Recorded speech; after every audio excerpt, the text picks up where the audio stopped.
بسم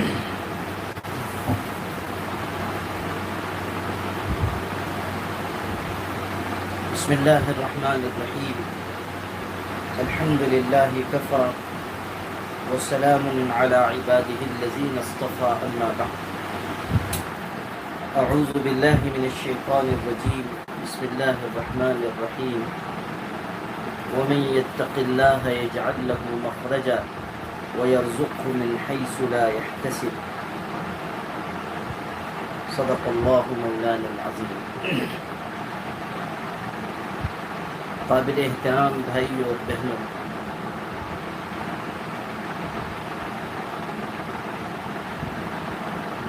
تقوی والی زندگی، احتیاط والی زندگی کامیاب زندگی ہے۔ بے احتیاطی کی زندگی اور گناہوں سے بھری زندگی ناکام زندگی ہے۔ جب انسان احتیاط اور تقوی والی زندگی گزارتا ہے، اللہ تعالیٰ کی طرف سے اسے رحمت، برکت اور سہولت عطا ہوتی ہے۔ قرآن پاک میں یہ بات ارشاد فرمائی گئی ہے کہ وَمَن يَتَّقِ اللَّهَ يَجْعَلْ لَهُ مَخْرَجًا وَيَرْزُقْهُ مِنْ حَيْثُ لَا يَحْتَسِبُ۔ جو اللہ تعالیٰ سے ڈر کر زندگی گزارتا ہے، اللہ تعالیٰ مشکل میں آسانی پیدا فرماتا ہے اور اسے ایسی جگہ سے روزی عطا کرتا ہے کہ اس کو وہم و گمان بھی نہیں ہو سکتا۔ بے وہم و گمان روزی اللہ تعالیٰ اپنے متقی بندوں کو نصیب فرماتا ہے۔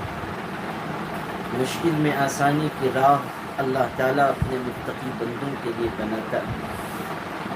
لطف پرسکون زندگی اللہ تعالیٰ اپنے محتاج بندوں اور بندیوں کو نصیب فرماتا ہے۔ اف کتنا تاریک ہے گنہگار کا عالم، انوار سے معمور ہے ابرار کا عالم۔ یہ سکون کی زندگی، یہ عافیت کی زندگی تقوی اور احتیاط کا انعام ہے۔ ایسا نہیں ہے کہ متقی اور محتاج بندوں پر مصیبتیں نہیں آتی ہیں، پریشانیاں نہیں آتی ہیں، آزمائشیں اور حالات نہیں آتے ہیں۔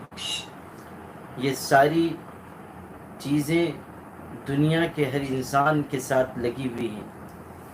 حالات محتاط اور متقی بندوں پر بھی آتے ہیں، لیکن آزمائش اور مصیبت کے وقت متقی اور محتاط بندوں کا دل مطمئن ہوتا ہے، دل پرسکون ہوتا ہے، اللہ تعالیٰ کی معیت کا احساس تازہ رہتا ہے۔ انہیں یہ خیال ہوتا ہے کہ اللہ تعالیٰ اس پریشانی کو درجات کی بلندی کا ذریعہ بنائے گا، اللہ تعالیٰ مشکل کو آسانی سے بدلے گا۔ نبی کریم صلی اللہ علیہ وسلم نے عین پریشانی کے وقت، جب کہ مشرکین کے قدم غار ثور تک پہنچ چکے تھے، حضرت ابو بکر کو پریشان دیکھ کر فرمایا تھا لا تحزن ان اللہ معنا، غم نہ کرنا، اللہ تعالی ہمارے ساتھ ہے۔ یہی معیت کا احساس ہے جو انسان کو مصیبت کے وقت بھی مطمئن رکھتا ہے، پریشانی میں بھی اسے پرسکون رکھتا ہے۔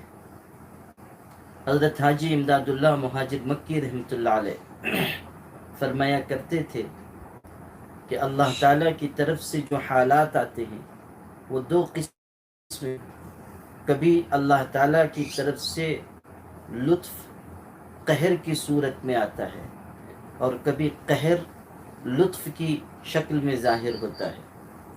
اس کی تفصیل یہ ہے کہ اللہ تعالیٰ کی طرف سے اچھے حالات، آسانیاں ڈالی جاتی ہیں جو بظاہر لطف و کرم محسوس ہوتا ہے، لیکن در حقیقت وہ اللہ تعالیٰ کی طرف سے قہر کی شکل ہوتی ہے۔ نافرمان بندوں پر، گنہگار بندوں پر اللہ تعالیٰ کی عبادت اور طاعت سے کٹ جانے والے انسانوں پر اللہ تعالیٰ آسانیاں بھیج رہا ہے، سہولتیں بھیج رہا ہے، تو اس کا مطلب یہ نہیں ہے کہ ان کو لطف و کرم سے نوازا جا رہا ہے، بلکہ یہ اللہ تعالیٰ کا قہر ہے جو لطف و کرم کی شکل میں آیا ہے، اور انجام یہ ہوگا کہ تباہی ان کے لیے مقدر ہوگی۔ قرآن مجید میں فرمایا گیا وَأُمْلِي لَهُمْ إِنَّ كَيْدِي مَتِينٌ، کہ میں ان کو چھوٹ دیتا ہوں، مجرموں کو ڈھیل دیتا ہوں، مگر یاد رکھنا کہ میری پکڑ بہت سخت ہے۔ جب اللہ تعالیٰ کی پکڑ آتی ہے تو پھر تباہی اور بربادی مقدر ہو جاتی ہے۔ وَكَذَلِكَ أَخْذُ رَبِّكَ إِذَا أَخَذَ الْقُرَىٰ وَهِيَ ظَالِمَةٌ، اللہ کی طرف سے پکڑ آتی ہے تو وہ بہت دردناک ہوتی ہے، بہت سخت ہوتی ہے۔ پھر اللہ تعالیٰ کی پکڑ آ جانے کے بعد تباہی اور بربادی کا ایک سلسلہ جاری ہو جاتا ہے۔ فَلَمَّا نَسُوا مَا ذُكِّرُوا بِهِ فَتَحْنَا عَلَيْهِمْ أَبْوَابَ كُلِّ شَيْءٍ حَتَّى إِذَا فَرِحُوا بِمَا أُوتُوا أَخَذْنَاهُمْ بَغْتَةً فَإِذَا هُمْ مُبْلِسُونَ۔ قرآن پاک میں بتایا گیا کہ جب قوموں نے، بستیوں میں رہنے والوں نے ان چیزوں کو جن کے ذریعے ان کو نصیحت کی گئی تھی، جن کے ذریعے ان کو سمجھایا گیا تھا، بھلا دیا، اللہ تعالیٰ کی طرف سے جو نصیحتیں آئی تھی ان کو انہوں نے ٹھکرا دیا، تو اللہ تعالیٰ نے ان پر ہر ایک چیز کا دروازہ کھول دیا، یعنی آسائش اور نعمت کے دروازے ان پر کھول دیے گئے، یہاں تک کہ جب وہ ان نعمتوں پر خوشیاں منانے لگے، متکبر اور مغرور ہو گئے، جب سرکش اور باغی ہو گئے، پھر اچانک ہم نے ان کو پکڑ لیا تو بالکل نا امید ہو گئے۔ اللہ تعالیٰ کی طرف سے کبھی کبھی لطف و کرم قہر کی صورت میں آتا ہے، اور دوسری شکل یہ ہے کہ اللہ تعالیٰ کی طرف سے قہر لطف و کرم قہر کی شکل میں اللہ تعالیٰ کی طرف سے آئے، اور کبھی کبھی اللہ تعالیٰ اپنے محتاط اور متقی بندوں کو، اللہ تعالیٰ اطاعت کے راستے پر چلنے والے بندوں کو بظاہر حالات میں ڈالتا ہے، ان پر کچھ مصیبتیں ڈالتا ہے۔ یہ مصیبتیں، یہ پریشانیاں اللہ تعالیٰ کا عذاب نہیں ہیں، بلکہ یہ ان کے حق میں نعمتیں ہیں، یہ ان کے حق میں برکتیں ہیں، ان کے ذریعے اللہ تعالیٰ ان کے درجات بلند کرتا ہے۔ حدیث پاک میں یہ بات آتی ہے کہ اللہ تعالیٰ کسی شخص کے لیے کوئی مقام متعین کرتا ہے، لیکن وہ اپنے عمل کے ذریعے وہاں تک نہیں پہنچنے پاتا، تو اللہ تعالیٰ اس پر کچھ حالات ڈال دیتا ہے، صبر کے ذریعے وہ اس مقام تک پہنچ جاتا ہے، صبر کے ذریعے وہ اس منزل کو پا لیتا ہے۔ تو اللہ تعالیٰ کی طرف سے کبھی کبھی لطف و کرم قہر کی شکل میں آتا ہے، بظاہر حالات ہوں گے، مصیبتیں ہوں گی، لیکن اللہ تعالیٰ انہی کے درمیان سے اپنے بندے کو اونچے مقام تک لے جاتا ہے۔ کہنے والے نے کہا تھا کہ ان کو ساحل پہ بھی طغیانی ملی، ہم کو طوفانوں میں بھی ساحل دیا، دشمنوں کو عیش آب و گل دیا، دوستوں کو اپنا درد دل دیا۔ یہ جو اللہ تعالیٰ کی طرف سے تقسیم ہے کہ اللہ تعالیٰ اپنے دوستوں کو، اپنے محبت کرنے والے بندوں کو کچھ حالات میں ڈالتا ہے، یہ در حقیقت وہی شکل ہے جس کو حاجی امداد اللہ مہاجر مکی رحمۃ اللہ علیہ نے فرمایا کہ کبھی کبھی لطف و کرم قہر کی شکل میں ہوتا ہے، آزمایا جاتا ہے۔ حدیث پاک میں بھی ہے ان اشد الناس بلاء الانبیاء ثم الامثل فالامثل، سب سے زیادہ سخت آزمائش انبیاء کی ہوتی ہے، پھر جو ان سے قریب ہیں، پھر جو ان سے قریب ہیں۔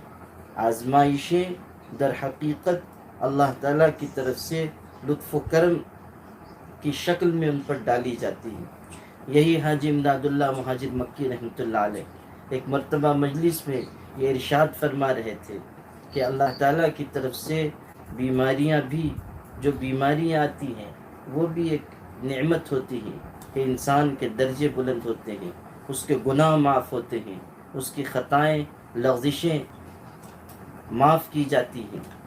یہ مضمون بیان فرما رہے تھے کہ اتنے میں ایک شخص مجلس میں حاضر ہوا اور آ کر اس نے حضرت سے درخواست کی کہ میں بیمار ہوں، پیٹھ پر پھوڑا نکلا ہوا ہے، سخت تکلیف میں ہوں، دعا فرما دیجیے کہ اللہ تعالیٰ اس پریشانی کو دور فرما دے۔ حکیم الامت مولانا اشرف علی تھانوی رحمۃ اللہ علیہ فرماتے ہیں کہ ہم لوگوں کو یہ خیال ہوا کہ ابھی حضرت یہ فرما رہے تھے کہ بیماری بھی نعمت ہے، اور اب یہ شخص آیا ہے دعا کی درخواست کر رہا ہے۔ اگر حضرت بیماری کے دور ہونے کی دعا فرماتے ہیں تو یہ تو ایسا ہوگا گویا کہ نعمت کے چھن جانے کی دعا فرمائیں، اور اگر دعا نہیں فرماتے ہیں تو اس شخص کو مایوس لوٹانا ہوگا، جو اولیاء اور صالحین کے معمول کے خلاف ہے۔ لیکن اللہ تعالیٰ اپنے نیک بندوں کے دل پر علم کے کیسے باب کھولتا ہے۔ حاجی امداد اللہ مہاجر مکی رحمۃ اللہ علیہ نے دعا کے لیے ہاتھ اٹھائے، حاضرین مجلس سے کہا کہ تم سب آمین کہو، پھر بلند آواز سے دعا کی اور فرمایا کہ اللہ تعالیٰ بیماری بھی آپ کی نعمت ہے، صحت و شفا بھی آپ کی نعمت ہے، یہ بندہ بیماری والی نعمت کو برداشت نہیں کر پا رہا ہے، اس لیے آپ بیماری والی نعمت واپس لے لیجئے اور صحت و شفا والی نعمت اس کو عطا فرما دیجئے۔ دونوں چیزوں کو انہوں نے جمع فرما دیا۔ تو اللہ تعالیٰ کی طرف سے متقی بندوں پر بھی حالات آتے ہیں، لیکن اللہ تعالیٰ ان کے دلوں کو ایک سکون کی کیفیت عطا کرتا ہے، ہر قدم پر ان کی مدد فرماتا ہے، اللہ تعالیٰ تنگی سے انہیں نجات عطا فرماتا ہے۔ یہ تقوی ہی ہے کہ جس کے ذریعے اللہ تعالیٰ زندگی کے ہر حصے میں برکت نصیب فرماتا ہے۔ ایک انسان علم حاصل کرنے والا جب تقوی اختیار کرتا ہے، جب احتیاط والی زندگی اختیار کرتا ہے، تو اللہ تعالیٰ اس کے علم میں برکت عطا فرماتا ہے، اس کے علم میں نورانیت پیدا فرماتا ہے۔ حکیم الامت مولانا اشرف علی تھانوی رحمۃ اللہ علیہ جو عظیم عالم، بہت بڑے بزرگ اور شیخ طریقت تھے، ایک موقع پر بہت کام کی بات ارشاد فرمائی، اپنے استاد حضرت مولانا قاسم نانوتوی رحمۃ اللہ علیہ کا حوالہ دیا اور فرمایا کہ حضرت نانوتوی رحمۃ اللہ علیہ نے وہی کتابیں پڑھی تھیں جو عام طریقے پر لوگ پڑھتے ہیں، عالم بنتے ہیں، لیکن اللہ تعالیٰ نے ان کے علم میں ایسی برکت عطا کی کہ ایک دنیا ان کے علم سے سیراب ہو رہی ہے۔ یہ علم کی برکت در حقیقت ان کے تقوی اور ان کی پرہیزگاری کا نتیجہ ہے۔ آپ غور فرمائیے کہ تقوی کے ذریعے اللہ تعالیٰ نے علم میں کیسی برکت عطا فرمائی۔ حجت الاسلام مولانا قاسم نانوتوی رحمۃ اللہ علیہ بہت کم عمری میں وفات پا گئے۔ 1833 عیسوی میں ان کی پیدائش ہوئی، 1880 عیسوی میں ان کا انتقال ہو گیا۔ صرف 47 سال بلکہ اس سے بھی کچھ کم عمر پائی، لیکن اللہ تعالیٰ نے اس چھوٹی عمر میں ان سے وہ کام لیا کہ آج پوری دنیا کا کوئی ایسا خطہ نہیں ہے جہاں ان کے قائم کیے ہوئے ادارے دارالعلوم دیوبند کا فیض نہ پہنچ رہا۔ اللہ نے ان کے ذریعے ایک ایسی خدمت لی کہ ساری دنیا میں اس خدمت کا فیض آج عام ہو رہا ہے، اور کتنے علماء، کتنے محدثین، کتنے مفسرین، کتنے حفاظ، کتنے دین کے خدام، کتنے بڑے بڑے متکلمین دارالعلوم دیوبند سے فارغ ہوئے اور انہوں نے اپنے علم سے دنیا کو روشن کیا۔ یہ در حقیقت تقوی کی برکت ہے۔ حضرت مولانا قاسم نانوتوی رحمۃ اللہ علیہ نے اردو زبان میں جو کتابیں لکھی ہیں ان میں ایسا گہرا علم ہے کہ جن کو سمجھنا ایک عام آدمی کے لیے کیا، ایک عالم کے لیے بھی آسان نہیں ہے۔ بڑے بڑے علماء ان کی کتاب پڑھتے ہیں تو اشعش کر اٹھتے ہیں کہ اللہ نے کیسا گہرا علم انہیں نصیب فرمایا تھا۔ حضرت سید احمد شہید رحمۃ اللہ علیہ جو بڑے عظیم مجاہد گزرے ہیں، جنہوں نے اپنی زندگی اللہ تعالیٰ کے لیے، اللہ کے کلمے کی سربلندی کے لیے وقف کی، پھر اللہ کے راستے میں جہاد کرتے ہوئے شہید کر دیے گئے۔ وہ علم حاصل کرنے کے لیے حضرت شاہ عبدالعزیز محدث دہلوی رحمۃ اللہ علیہ کی خدمت میں آئے تھے۔ حضرت شاہ ولی اللہ رحمۃ اللہ علیہ کے فرزند ارجمند، ان کے علوم کے وارث، ان کے مسند پر بیٹھنے والے عظیم عالم شاہ عبدالعزیز محدث دہلوی رحمۃ اللہ علیہ کے علم کی اس زمانے میں بڑی شہرت تھی اور ایک دنیا ان سے استفادہ کر رہی تھی۔ حضرت سید احمد شہید بھی آئے اور ان کی درسگاہ میں شریک ہو گئے، علم حاصل کر رہے ہیں۔ ایک دن اچانک عجیب واقعہ ہوا، کتاب لے کر پڑھنے کے لیے بیٹھے تو کتاب کے حروف نگاہ کے سامنے سے غائب ہو گئے، اور چیزیں نظر آ رہی ہیں لیکن کتاب کے حروف نظر نہیں آتے ہیں۔ پریشان ہو گئے، اپنے استاذ حضرت شاہ عبدالعزیز محدث دہلوی رحمۃ اللہ علیہ کی خدمت میں پہنچے، ماجرا بیان کیا۔ شاہ عبدالعزیز رحمۃ اللہ علیہ صرف عالم نہیں تھے، وہ بہت ہی بڑے روحانیت کے مقام پر فائز انسان تھے۔ اللہ تعالیٰ نے ان کے دل کو علم اور عشق دونوں کا مرکز بنایا تھا۔ علوم دینیہ اور علوم معرفت دونوں ان کے دل میں اکٹھا کر دیے گئے تھے۔ اللہ تعالیٰ نے حضرت شاہ عبدالعزیز محدث دہلوی رحمۃ اللہ علیہ کو سلوک و معرفت کی خدمت کے لیے بھی چنا تھا۔ انہوں نے یہ واقعہ سننے کے بعد سمجھ لیا کہ حضرت سید احمد شہید رحمۃ اللہ علیہ سے اللہ تعالیٰ کو کوئی اور بڑی خدمت لینی ہے۔ انہوں نے کہا، بیٹا تم پڑھنا چھوڑ دو، اللہ تعالیٰ تم سے کوئی اور کام لے گا۔ چنانچہ شاہ عبدالعزیز رحمۃ اللہ علیہ کی خدمت میں وہ رہ پڑے، ذکر و سلوک کی راہ پر چلے۔ شاہ عبد القادر رحمۃ اللہ علیہ نے ان کی تربیت میں خصوصی دلچسپی لی، جو حضرت شاہ عبدالعزیز رحمۃ اللہ علیہ کے چھوٹے بھائی تھے، اور پھر اللہ تعالیٰ نے حضرت سید احمد شہید رحمۃ اللہ علیہ کو بلند نسبت عطا فرمائی، روحانیت کا بہت اونچا مقام عطا کیا، لیکن باضابطہ وہ عالم نہیں بن سکے، صرف کافیہ تک پڑھے ہوئے تھے، نصاب کی تکمیل نہیں ہوئی تھی، مگر اللہ تعالیٰ نے ان کے علم میں کیسی برکت عطا فرمائی۔ ایک دنیا نے ان سے استفادہ کیا، بڑے بڑے علماء ان کی خدمت میں آئے، ان کے مرید ہوئے، ان سے دین سیکھا، ان سے ذکر سیکھا، ان کی اعلاء کلمت اللہ کی سرگرمیوں میں شریک ہوئے۔ حضرت مولانا شاہ اسماعیل شہید جیسا مایا ناز عالم دین ان کی خدمت میں پہنچا، ان کے ہاتھ پر مرید ہوا، انہی کے ساتھ ساتھ سفروں میں شریک رہے، یہاں تک کہ انہی کے ساتھ بالا کوٹ کے مارکے میں وہ بھی شہید کر دیے گئے۔ ایک مرتبہ کا واقعہ ہے، کسی جگہ سفر کرتے ہوئے حضرت مولانا حضرت مولانا شاہ اسماعیل شہید رحمۃ اللہ علیہ اور حضرت سید احمد شہید رحمۃ اللہ علیہ پہنچے۔ وہاں کے کچھ علماء یہ سن کر کے شاہ اسماعیل آئے ہوئے ہیں اور ان کے علم کی بڑی شہرت ہے، یہ چاہا کہ جا کر ان کا امتحان لیں۔ چنانچہ شاہ اسماعیل شہید رحمۃ اللہ علیہ سے ملنے کے لیے تشریف لائے۔ وہ اس وقت بالکل معمولی لباس میں اپنے گھوڑے کے بال درست کر رہے تھے، اس کے جسم کو سنوار رہے تھے، اس کی خدمت میں لگے ہوئے تھے۔ آپ سوچئے اتنے بڑے عالم ہیں، اتنے بڑے مجاہد ہیں، لیکن زندگی ایسی سادگی کی کہ وہ اپنے گھوڑے کی خدمت میں لگے ہوئے ہیں اور بالکل معمولی لباس میں ہیں۔ چنانچہ ان علماء نے یہ سمجھا کہ یہ شاہ اسماعیل شہید کے کوئی خادم ہیں، کہنے لگے کہ ہمیں شاہ صاحب سے ملنا ہے۔ انہوں نے کہا کیا بات ہے، مجھ سے کہیے۔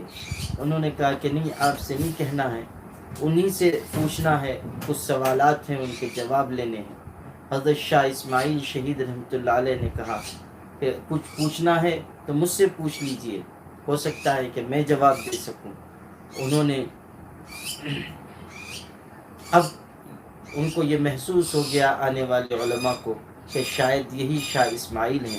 انہوں نے سوال کرنا شروع کیا اور وہ اسی طرح گھوڑے کے پاس کھڑے کھڑے جواب دینے لگے، اور ایسے عالمانہ جوابات انہوں نے دیے کہ سارے علماء دنگ رہ گئے۔ سارے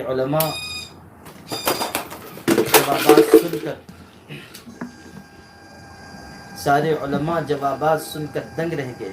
پھر انہوں نے وہاں سے نکل کر یہ چاہا کہ حضرت سید احمد شہید رحمۃ اللہ علیہ سے ملاقات کی جائے، یعنی ان کے مرشد سے۔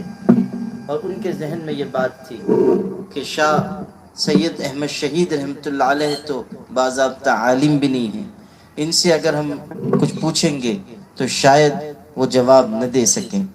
حضرت سید احمد شہید رحمۃ اللہ علیہ کے پاس وہ علماء حاضر ہوئے اور انہوں نے کہا کہ ہمارے کچھ سوالات ہیں، آپ ان کے جواب دیجئے۔ حضرت سید احمد شہید رحمۃ اللہ علیہ نے کہا ضرور پوچھ لیجئے۔ اب ان علماء نے چند بہت مشکل سوالات ان سے کیے۔ وہ سوالات، ان میں سے کچھ سوال ایسے تھے جو دینیات سے متعلق تھے، اور کچھ سوالات ایسے تھے جو معقولات سے، منطق اور فلسفے سے متعلق تھے۔ جب کوئی دینی سوال، کوئی فقہ کا سوال، کوئی حدیث کا سوال ہوتا تو حضرت سید احمد شہید رحمۃ اللہ علیہ اپنی داہنی طرف دیکھتے، خاموش رہتے، پھر جواب ارشاد فرماتے۔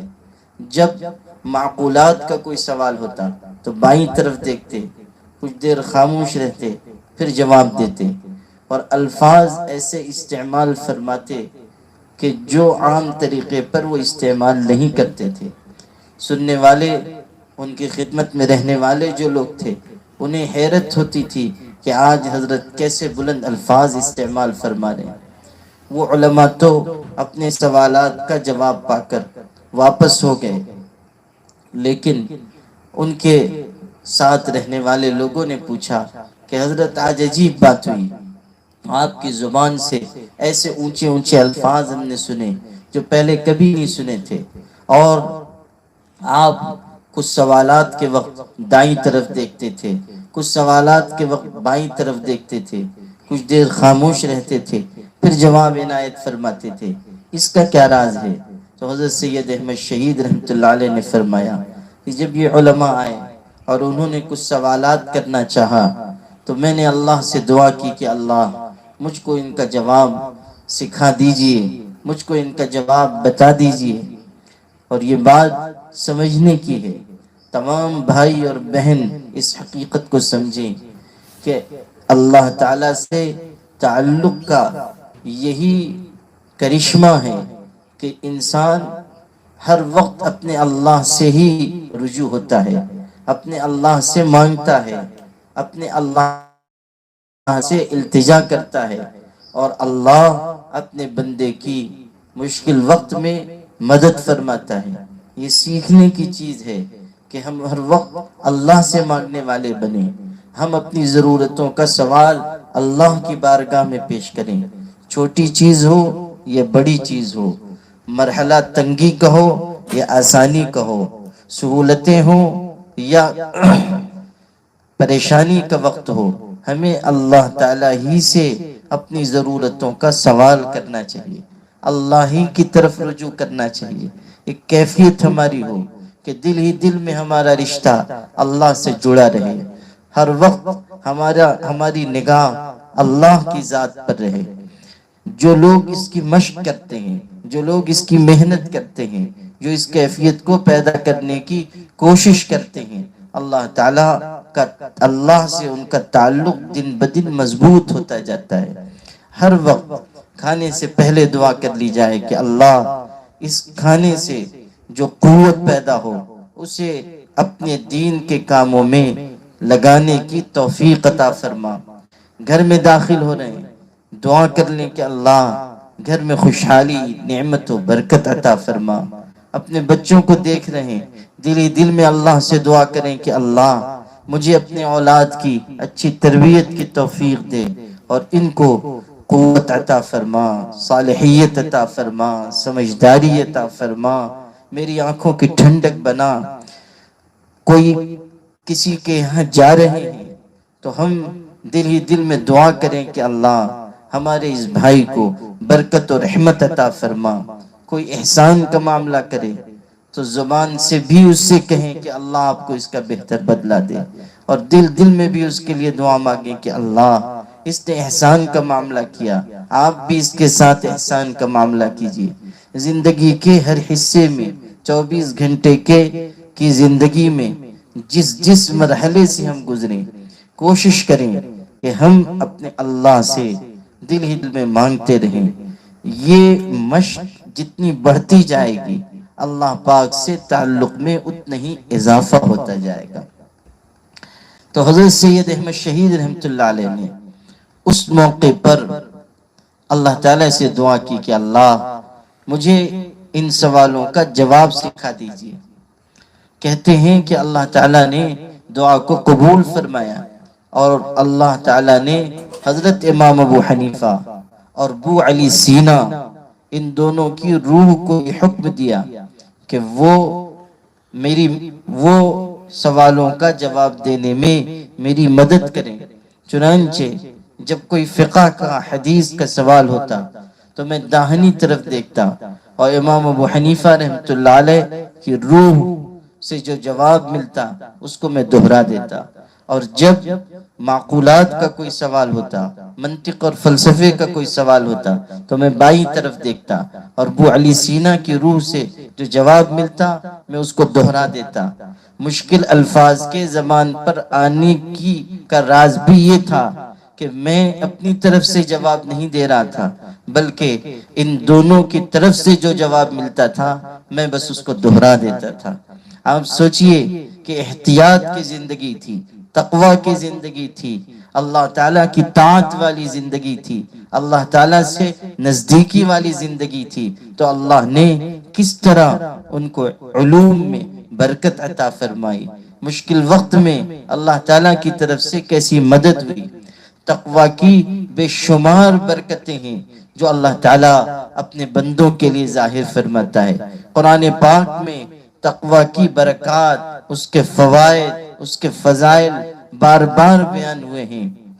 ایک موقع پر ارشاد ہوا ان تتقوا اللہ یجعل لکم فرقانا، اگر تم اللہ سے ڈر کر زندگی گزارو گے تو اللہ تعالیٰ تم کو ایک ایسا نور عطا کرے گا جو صحیح اور غلط میں فرق کرنے والا ہو، جو جائز ناجائز میں فرق کرنے والا ہو.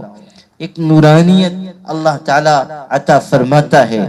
متقی بندے کو اللہ تعالیٰ ایک نور عطا فرماتا ہے جس کی روشنی میں وہ صحیح فیصلے کر پاتا ہے.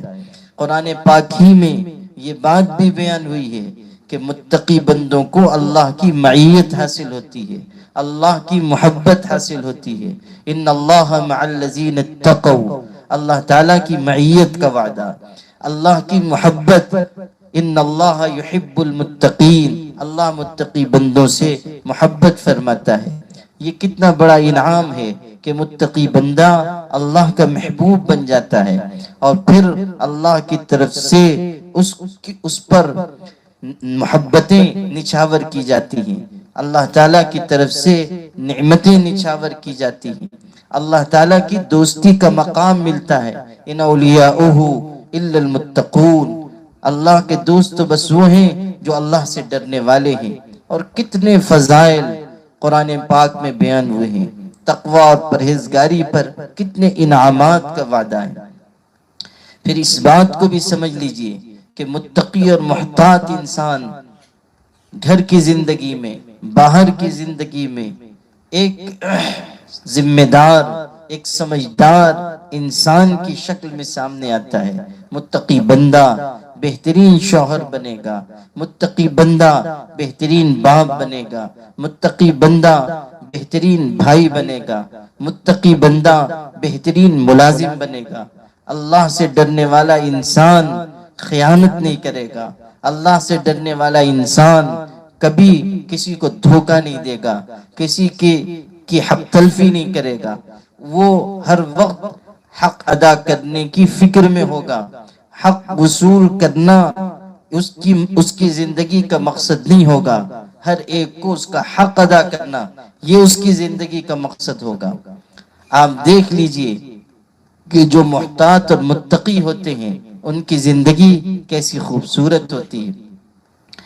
ہمارے استاذ اور عالم اسلام کی عظیم المرتبہ شخصیت شیخ الاسلام مولانا مفتی محمد تقی عثمانی صاحب دامت برکاتہم نے اپنے شیخ حضرت ڈاکٹر عبدالحی صاحب عارفی نور اللہ مرقدہ کے بارے میں یہ بات ارشاد فرمائی کہ ہمارے شیخ نے ایک مجلس میں یہ بات کہی ہماری تربیت کے لیے کہ 40 سال ہماری ازدواجی زندگی کو ہوئے ہیں، لیکن اس پورے عرصے میں کبھی میں نے لہجہ بدل کر اپنی بیوی سے بات چیت نہیں کی۔ لہجہ بدل کر، ڈانٹنا ڈپٹنا دور کی بات ہے، لہجہ بدل کر۔ یہ اس لیے بھی ہوا کہ اہلیہ بھی اللہ سے ڈرنے والی، حقوق کا خیال رکھنے والی، خدمت کرنے والی، اور شوہر بھی اللہ سے ڈرنے والا، متقی، محتاط۔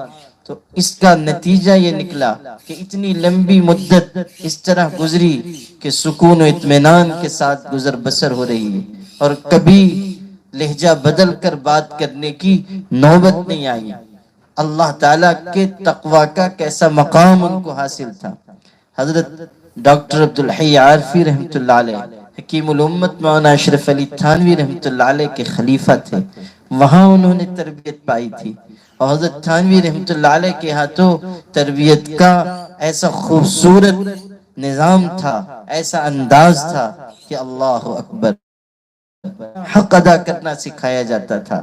وہاں ہر انسان کے ساتھ بہترین سلوک کی تربیت ملتی تھی، معاملات کی صفائی کی تربیت ملتی تھی۔ وہاں صرف ذکر، مراقبہ اور ضربیں لگانا نہیں سکھایا جاتا تھا، وہاں تو یہ تعلیم تھی کہ اپنی ذات سے کسی کو تکلیف نہ پہنچے، کبھی کسی قسم کے معاملے میں کوئی خرابی نہ ہو، دیانت کے خلاف کوئی عمل نہ ہو۔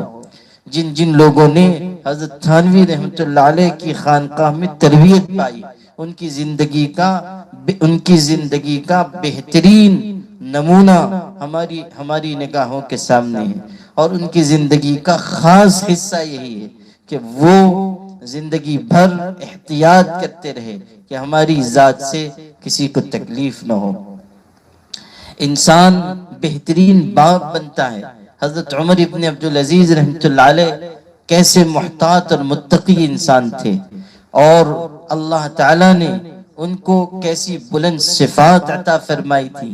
امام ذہبی رحمۃ اللہ علیہ نے ان کے بارے میں لکھا ہے کہ یعد فی حسن السیرت والقیام بالقسط مع جدہ لامہ عمر بن الخطاب، کہ حضرت عمر ابن عبدالعزیز رحمۃ اللہ علیہ عدل و انصاف کے معاملے میں، بلند اخلاق کے معاملے میں، بہترین کردار کے معاملے میں اپنے جد امجد حضرت عمر ابن خطاب رضی اللہ تعالیٰ کے درجے میں شمار ہوتے ہیں، ان کے ساتھ ان کا شمار کیا جاتا ہے۔ وفی العلم مع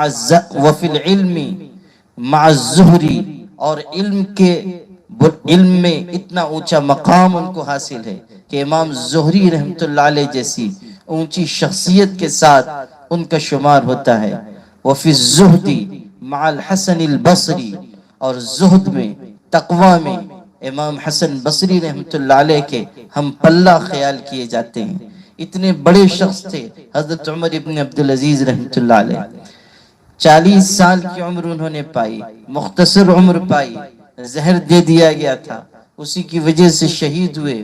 خلافت کی مدت بھی بہت مختصر ہے، لیکن اللہ نے ان کے ذریعے سے عدل و انصاف کا وہ نمونہ دنیا کو ایک مرتبہ پھر دکھایا جو خلفائے راشدین کے زمانے کا تر امتیاز تھا۔ حضرت عمر ابن عبدالعزیز رحمۃ اللہ علیہ نے اپنی اولاد کو، اپنے بچوں کو دینی مزاج کے ساتھ پروان چڑھایا، ان کے اندر قربانی کا جذبہ پیدا کیا، روکھی سوکھی کھلا کر ان کو قناعت کا درس دیا۔ خلیفہ وقت ہیں لیکن اپنے بچوں اور بچیوں کی تربیت کے سلسلے میں بہت ہی حساس ہیں۔ ایک پیسہ بھی حرام کا یا بیت المال کا اپنی آل و اولاد کے استعمال میں انہوں نے نہیں آنے دیا۔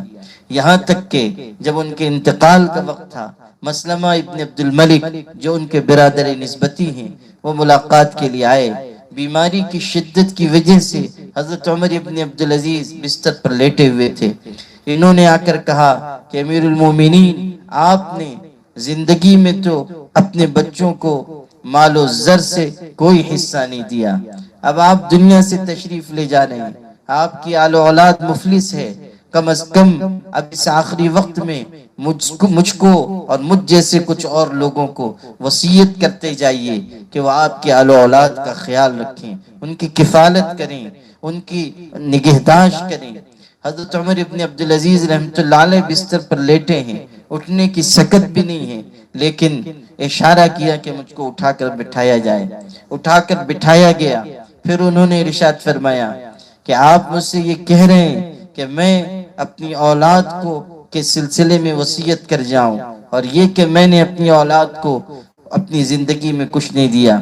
سن لیجئے کہ جو اولاد کا حق تھا وہ میں نے ان کو دیا، لیکن جو ان کا حق نہیں تھا وہ میں نے ہرگز ان کو نہیں دیا، اور یہ مجھ سے نہیں ہو سکتا تھا کہ میں دوسروں کے حق چھین کر اپنی اولاد کو دے دوں۔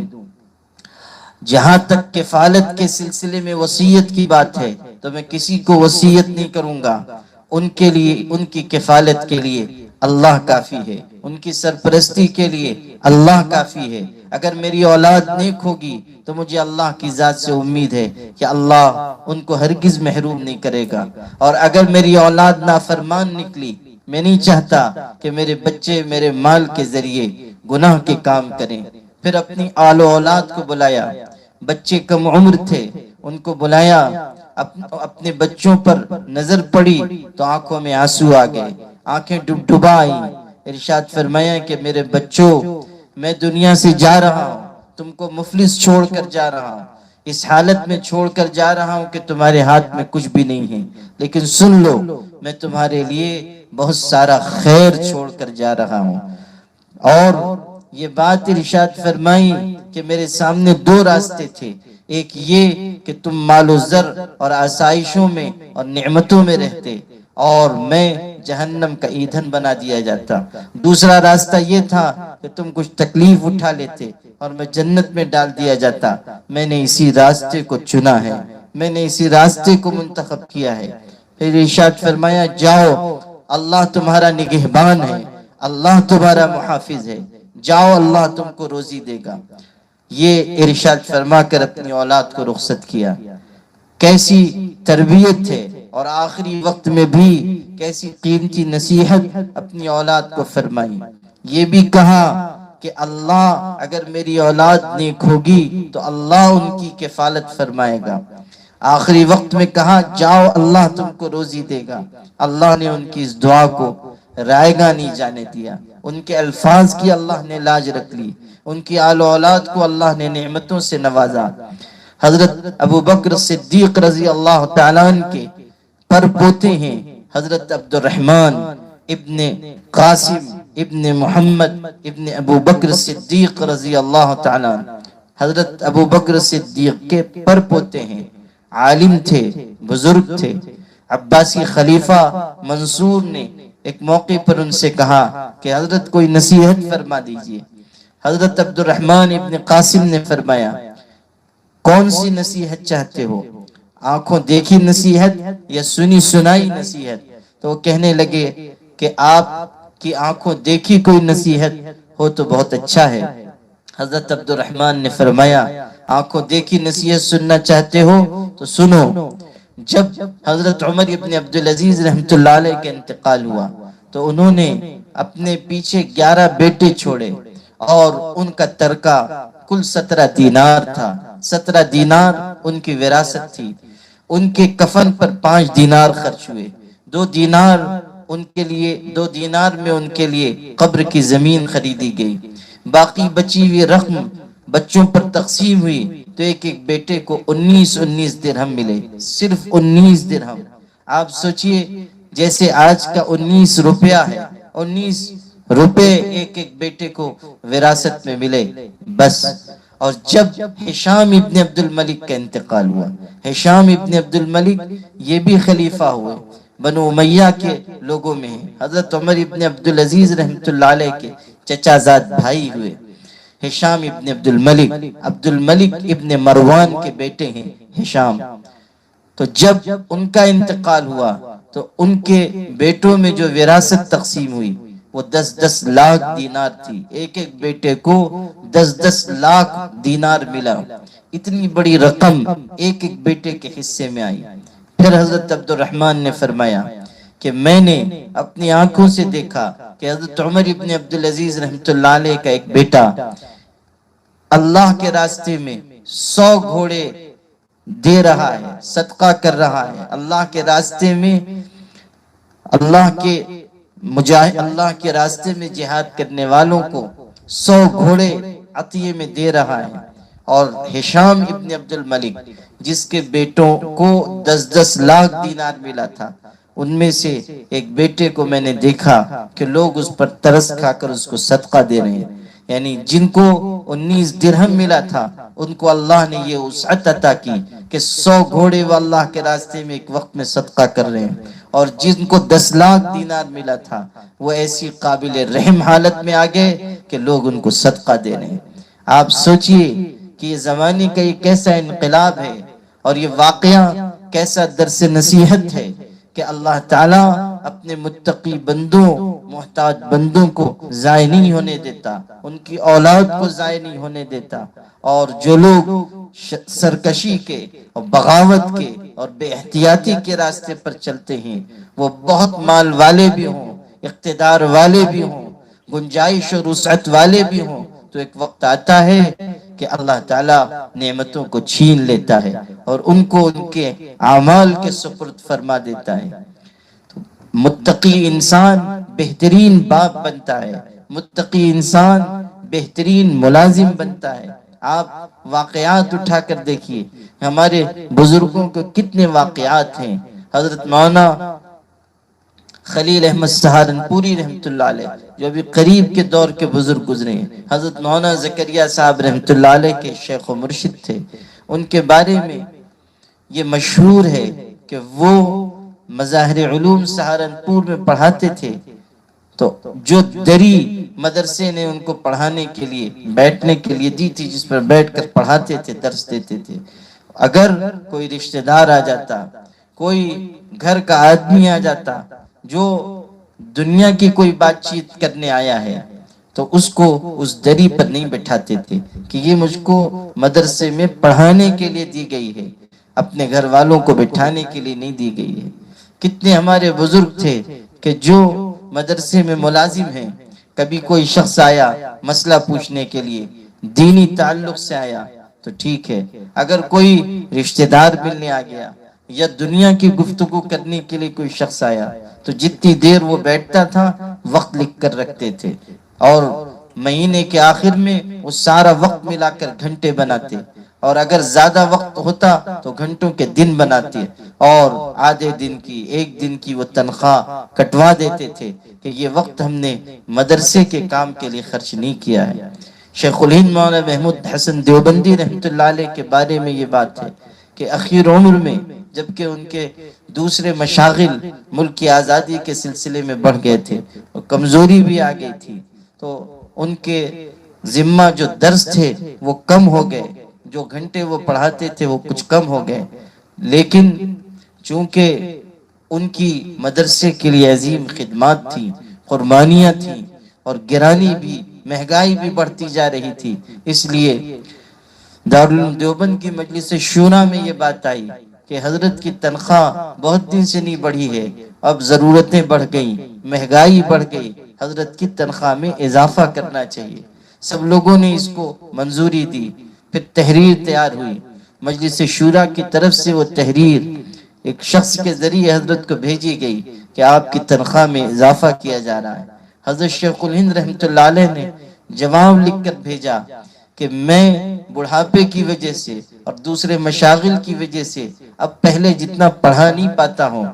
مجلس شورا کو تو اس پر غور کرنا چاہیے تھا کہ میری تنخواہ کم کی جائے، نہ یہ کہ میری تنخواہ میں اضافہ کیا جائے۔ میں پہلے کی طرح پڑھا نہیں پاتا ہوں، پہلے کی طرح محنت نہیں کر پاتا ہوں، میری تنخواہ میں کمی کی جانی چاہیے، اضافہ نہیں کیا جانا چاہیے۔ اور یہ معلوم ہو کر کے تنخواہ میں اضافہ کیا جا رہا ہے، مجھے تکلیف ہوئی ہے۔ میں درخواست کرتا ہوں کہ میری تنخواہ میں ہرگز اضافہ نہ کیا جائے۔ آپ سوچئے کہ کیسی دیانت ہے، کیسی احتیاط ہے، کیسا تقوی ہے۔ تو جس انسان کے دل میں اللہ تعالیٰ کا ڈر ہوگا، وہ اگر ملازم ہے تو بہترین ملازم بنے گا، اگر وہ کسی ادارے کا سربراہ ہے تو وہ بہترین سربراہ بنے گا، اگر وہ کسی کمپنی کا مالک ہے تو اپنے ماتحتوں کے ساتھ بہترین سلوک کرے گا، ان کا پسینہ خشک ہونے سے پہلے ان کو ان کی اجرت عطا کرے گا۔ اللہ تعالیٰ کے تقوی کی برکت سے گھر کی زندگی سے لے کر باہر کی زندگی تک ہر طرف سرسبزی و شادابی آتی ہے، ہر طرف تازگی آتی ہے، اللہ تعالیٰ کے بندوں کو راحت حاصل ہوتی ہے۔ یہ تقوی اور پرہیزگاری ایسی مبارک چیز ہے کہ جس کی وجہ سے انسان پیر کے ناخن سے لے کے سر کے بالوں تک تبدیل ہو جاتا ہے، اور عجیب و غریب برکات اس کی زندگی میں پیدا ہوتی ہیں۔ اس لیے ہم سب کو محنت کرنی چاہیے، بھرپور کوشش کرنی چاہیے کہ ہم اللہ تعالیٰ سے ڈرنے والے اور اللہ تعالیٰ کی خشیت اپنے دل میں رکھنے والے بن جائیں، کہ اسی میں ہماری دنیا کی بہتری ہے اور اسی میں ہماری آخرت کی نجات چھپی ہوئی ہے۔ اللہ پاک ہم سب کو عمل کی توفیق عطا فرمائے۔ وآخر دعوانا ان الحمدللہ رب العالمین۔ اللهم لك الحمد كما ينبغي لجلال وجهك وعظيم سلطانك، سبحان الله وبحمده عدد خلقه ورضا نفسه وزنة عرشه ومداد كلماته۔ اللهم اغفر لنا وارحمنا وعافنا واهدنا وارزقنا واجبرنا وارفعنا يا ذا الجلال والإكرام۔ اللهم صل على سيدنا محمد وعترته بعدد كل معلوم لك۔ اللهم طهر قلوبنا من النفاق وأعمالنا من الرياء وألسنتنا من الكذب وأعيننا من الخيانة، فأنت تعلم خائنة الأعين وما تخفي الصدور۔ اللہ، ہم فقیر بندے بندیاں ہیں، آپ کے در سے رحمت و برکت لینے کے لیے آئے ہیں۔ اللہ، آپ کرم کرنے والے ہیں، رحم کرنے والے ہیں، معاف فرمانے والے ہیں، توبہ قبول کرنے والے ہیں، بندوں بندیوں کو بخشنے والے ہیں، بیماریوں سے شفا دینے والے ہیں، وباؤں اور بلاؤں کو دور کرنے والے ہیں۔